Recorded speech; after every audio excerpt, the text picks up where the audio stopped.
اب میں ایک موضوع لے رہا ہوں، یہ جو قربانی کا مسئلہ ہے، اس کے بارے میں ایک زمانے میں تو بہت منکرین حدیث کی طرف سے اس کے خلاف بڑی جو ہے ایک مہم چلی تھی کہ ختم کیا جائے اس کو، یہ خام خواہ جو ہے خرچ ہوتا ہے بہت بڑا اور ضائع ہوتا ہے گوشت، اتنے بڑے پیمانے پر گوشت ہوتا ہے کھایا نہیں جاتا۔ اچھا، ایک زمانے میں فریج بھی نہیں تھے، یہ بھی نہیں کہ آپ محفوظ کر دیں، گوشت ضائع بھی ہو سکتا تھا، اور بھی چیزیں جو ہے وہ گوشت کی وہ صحیح طور سے استعمال نہیں ہوتی تھی۔ تو اس کے اوپر بڑا پروپیگنڈا منکرین حدیث کا رہا کہ یہ جو ہے قربانی صرف حج کے موقع پر ہے۔ میں اس کی نفی کے لیے آج آپ کو بتا رہا ہوں کہ سورہ حج کے اندر جو دو رکوع ہیں، ایک چوتھا ایک پانچواں، چوتھے رکوع میں بھی قربانی کا ذکر ہے، پانچویں میں بھی قربانی کا ذکر ہے۔ یہ ایک دم جو ہے ایک جگہ پر جو دو طرح کی قربانیوں کا ذکر ہو رہا ہے، یہ کیوں ہو رہا ہے؟ چوتھے رکوع میں وہ مناسک حج کے ساتھ اس کا ذکر ہے، وہاں جو فرمایا گیا لِيَشْهَدُوا مَنَافِعَ لَهُمْ وَيَذْكُرُوا اسْمَ اللَّهِ عَلَىٰ مَا رَزَقَهُم مِّن بَهِيمَةِ الْأَنْعَامِ فِي أَيَّامٍ مَّعْلُومَاتٍ عَلَىٰ مَا رَزَقَهُم مِّن بَهِيمَةِ الْأَنْعَامِ فَكُلُوا مِنْهَا وَأَطْعِمُوا الْبَائِسَ الْفَقِيرَ۔ وہاں پہ قربانیاں دو، پھر اللہ کا نام لو ان جانوروں پر جو اللہ نے تمہیں عطا کیے ہیں، ان جو معین دنوں کے اندر دو، فی ایام معلومات، اور پھر اس میں سے خود بھی کھاؤ، اور جو ہے جو جیسے صدقہ کا گوشت ہوتا ہے وہ نہیں ہے، وہ قربانی کا گوشت ہے، اس میں سے آپ خود بھی کھائیں اور غرباء کو کھلائیں، غریبوں کو دیں، مساکین کو دیں۔ تو یہ پورا حکم آ چکا ہے چوتھے رکوع کے اندر۔ پانچواں رکوع پورا کا پورا جو ہے وہ عید الاضحیٰ پر ہے میرے نزدیک۔ یہی حکمت صوم کے بارے میں ہے کہ وہاں جب ایک حکم تکرار کر کے آیا کہ پہلے فرما دیا گیا فَمَنْ كَانَ مِنْكُمْ مَرِيضًا أَوْ عَلَىٰ سَفَرٍ فَعِدَّةٌ مِّنْ أَيَّامٍ أُخَرَ، اگر بیمار ہو کوئی اور یہ یا کہ سفر پر ہو تو وہ تعداد دوسرے دنوں میں پوری کرے۔ پھر کیا وجہ دوبارہ آ رہا ہے؟ شَهْرُ رَمَضَانَ الَّذِي أُنزِلَ فِيهِ الْقُرْآنُ هُدًى لِّلنَّاسِ وَبَيِّنَاتٍ مِّنَ الْهُدَىٰ وَالْفُرْقَانِ فَمَنْ شَهِدَ مِنكُمُ الشَّهْرَ فَلْيَصُمْهُ وَمَنْ كَانَ مَرِيضًا أَوْ عَلَىٰ سَفَرٍ فَعِدَّةٌ مِّنْ أَيَّامٍ أُخَرَ۔ کیوں؟ یہ تو ادبی اعتبار سے یہ کلام کا عیب شمار ہوتا ہے، تکرار بلا کسی سبب کے، نہیں، سبب کے بغیر نہیں ہے۔ وہاں کیا تھا؟ وہاں ان دو رعایتوں کے ساتھ تیسری بھی شامل تھی کہ اگر صحیح ہو اور مقیم ہو پھر بھی روزہ نہ رکھو تو ایک مسکین کو کھانا کھلا دو۔ یہ رعایت ختم ہوئی ہے رمضان کے روزے کے ساتھ، اب رکھنا پڑے گا روزہ، اور اگر بیمار ہو یا سفر پر ہو تو ٹھیک ہے، دوسرے دنوں میں پورا کرو، پورا کرنا لازم ہے اس کا۔ تو یہ چیز جو ہے یہ در حقیقت کسی وجہ سے ہوتی ہے۔ بالکل یہی بات ہے سورہ حج کے چوتھے رکوع کے اندر، وہ جو قربانی ہے حج کے ساتھ اس کا ذکر آ چکا۔ اب سنیے یہ جو آ رہا ہے، فرمایا وَلِكُلِّ أُمَّةٍ جَعَلْنَا مَنْسَكًا، ہر امت پر ہم نے ایک جو ہے قربانی کا معاملہ نازل وہ جو ہے فرض کیا ہے۔ میں نے چونکہ آج شروع میں کہا تھا کہ صوم اور حج میں کچھ مشابہتیں ہیں۔ دیکھیے صوم کا حکم بھی آیا تھا تو کس طور سے آیا تھا؟ یا ایھا الذین آمنوا کتب علیکم الصیام کما کتب علی الذین من قبلکم لعلکم تتقون، اہل ایمان تم پر روزہ رکھنا فرض کیا گیا جیسے کہ فرض کیا گیا تھا ان پر جو تم سے پہلے تھے۔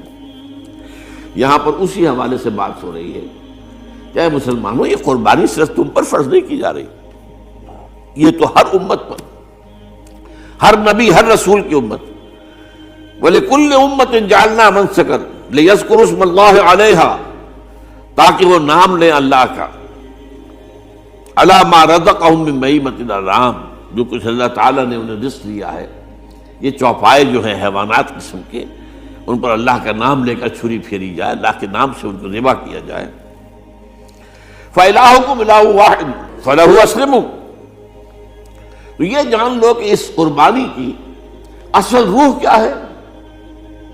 وہ یہ ہے کہ اللہ تمہارا ایک الہ ہے، اسی کے سامنے تمہیں سر جھکانا ہے۔ یہ روح تقویٰ اگر نہیں ہوگی تو یہ قربانی بے معنی ہو جائے گی۔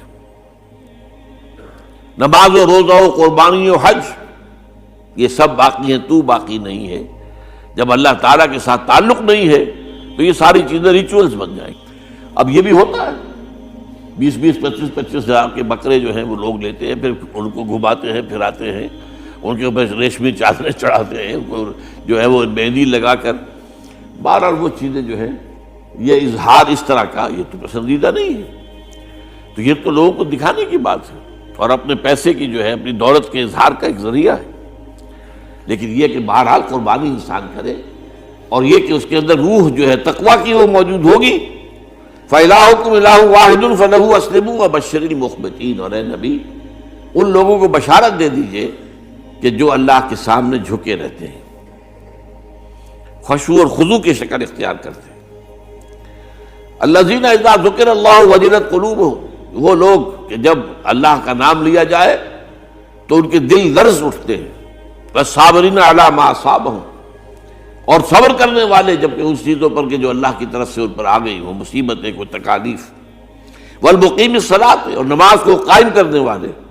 ومما رزقناہم ينفقون، اور جو کچھ ہم نے انہیں دیا ہے اس میں سے خرچ کرنے والے۔ یہ ایک نظام ہے پورا کا پورا جو اس آیت میں بیان کر دیا گیا، اس کا ایک جز جو ہے وہ یہ بھی ہے وَلِكُلِّ أُمَّةٍ جَعَلْنَا مَنسَكًا، یہ قربانی کا معاملہ جو ہے یہ بھی ہم نے ہر امت کے اوپر فرض کیا، ہر امت جو ہے اس کے اوپر لازم کیا گیا، اور اے مسلمانوں آج تم پر بھی لازم کیا جا رہا ہے۔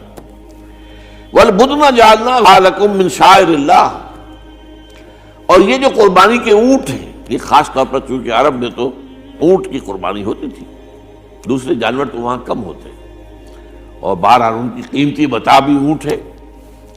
وَالْبُدْنَ جَعَلْنَاهَا لَكُم مِّن شَعَائِرِ اللَّهِ، یہ اللہ تعالیٰ کے شعائر میں سے، یہ اونٹ جو ہے یہ قربانی کا اونٹ ہے، یہ مکے لے جایا جا رہا ہے، یا یہ بکرے اور یہ مینڈے جو ہیں یہ قربانی کے ہیں، یہ وہاں جا رہے ہیں، تو یہ بھی گویا کہ ایک طرح سے اللہ کی نشانیاں بن جاتی ہیں۔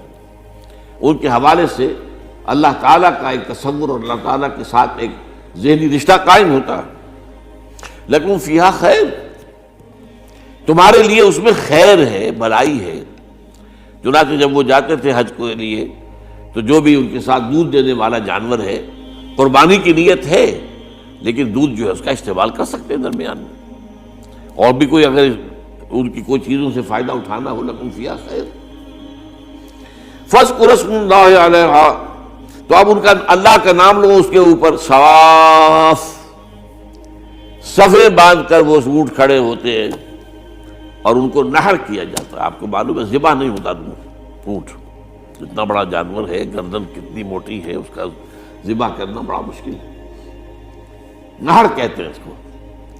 کھڑا ہے اونٹ اور ایک برچھا، چھوٹا سا برچھا ہے جو اس کے یہاں گردن کے یہ جہاں آ کر دونوں ہنسلیاں ملتی ہیں وہاں پر مارا جاتا ہے، اور یہاں سے جو بہت بڑی وین ہے وہ در حقیقت ایورٹا، وہ جو ہے ختم ہوتا ہے، تو وہاں سے خون کا پھر فوارہ آتا ہے، اور اس کے بعد پھر وہ اونٹ کھڑا کھڑا وہ رفتہ رفتہ اس کا جب خون نکل جاتا ہے تو وہ کمزور ہو کر نیچے گر جاتا ہے۔ یہ نہر ہے۔